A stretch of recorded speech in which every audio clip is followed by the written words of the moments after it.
This is like an exact mix of a German Shepherd Pit Bull. And this will tell us, did she learn something and did I teach her something? Hello everybody and welcome back to the coolest dog training channel right here on YouTube. I'm Tom Davis, America's canine educator. Thank you for joining me right here today. Today we are in Richmond, Virginia, working with two different dogs in the same house, working on two different things. One of the dogs needs behavioral work and confidence building, and the other dog needs obedience and leash structure. So we're gonna be working on two different things. If you guys haven't yet, don't forget, subscribe to my YouTube channel and like this video, and I hope you enjoy it.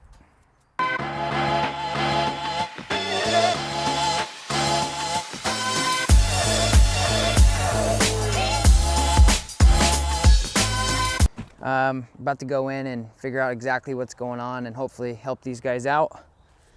So, here we go.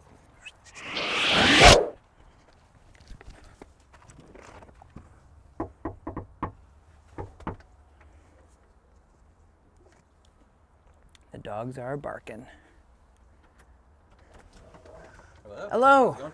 Tom. Steven. Steven, nice to meet you. I'm Tom. Nice to meet you. Nice to meet you. Hi, nice to meet you. Like the game plan, kind of go over like the itinerary of what's going on a little bit more in depth. Olivia, who's our first, she's 3 years old now. Had her since she was a puppy. I think she came from like kind of an abusive background. We rescued her. She's always been super timid. Take her anywhere. We can't walk her. We can't do anything. Just she like puts her feet in the ground and just like, I'm not going anywhere. Which is, yeah, more background. They both have gone through like training, purely positive training. Yep. They can do stuff for food, but when Olivia gets into like her state of like, this is scary, it's just Shuts down. everything is gone. Okay. So, and then Asher is just, she's half German Shepherd, half Pit Bull. So she's about a year, and she's just crazy. She's high energy. But just typical puppy stuff, just out of control. Mm-hmm. Again, purely positive. She's a great dog when you have lots of cheese and hot dogs, but doesn't listen at all when Sure. you don't have any of that stuff. Sure. She's a little bit leash reactive to dogs. And it's not just about you guys wanting to have complete and utter control because you're control freaks or you demand respect. Creating a balanced relationship with any dog as far as, you know, structure and discipline and obedience and all these things is actually the healthiest thing for them, because they're not out in the world going, what the heck do I do? Because dogs think so differently than us. We go outside, we're like, oh, we're outside. This is my yard. There's my neighbor.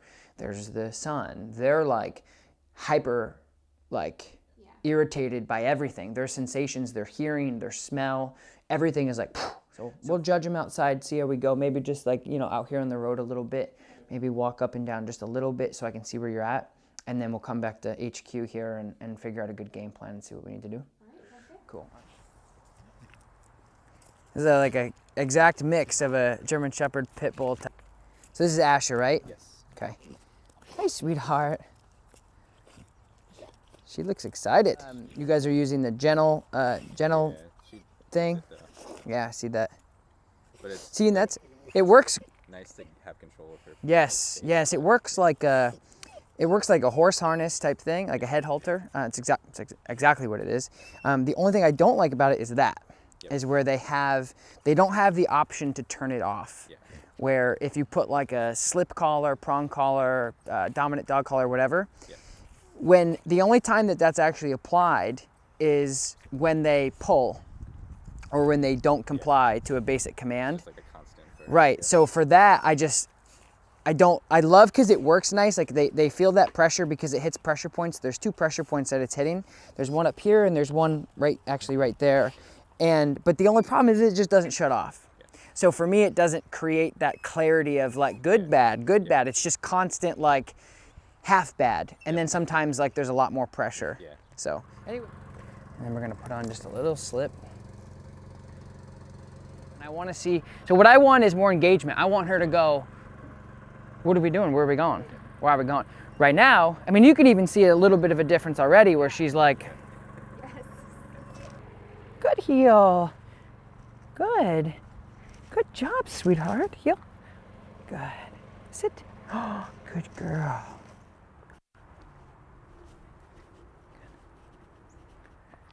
Good.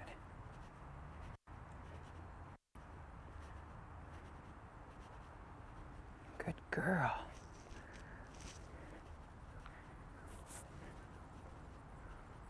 Good. Good. So now I'm going to do, because I just want to make sure,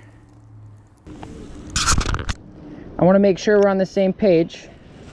And so now I'll take the slip and just put it right on her flat collar. Okay? And this will tell us, did she learn something and did I teach her something, or is she completely compliant with the equipment? What a wonderful girl.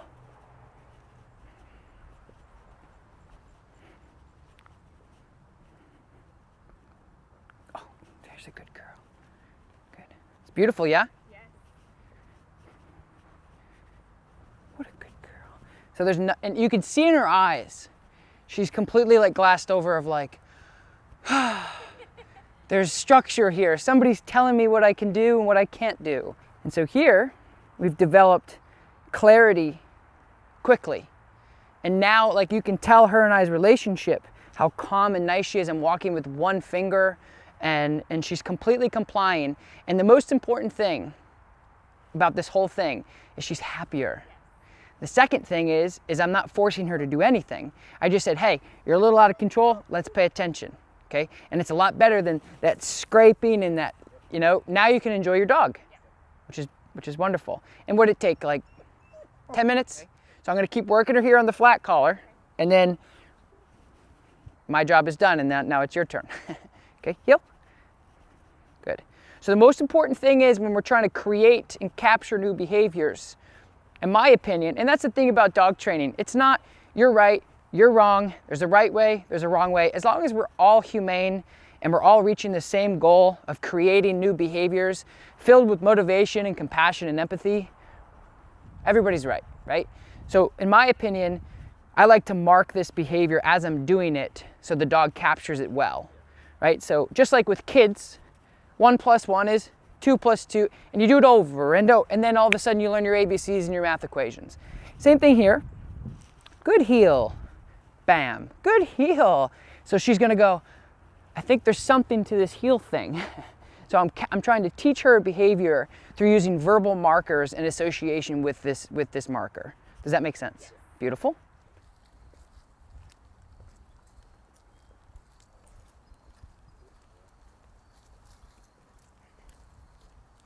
So you can, like if you find yourself, yeah, and you can also too just do a little quick redirection.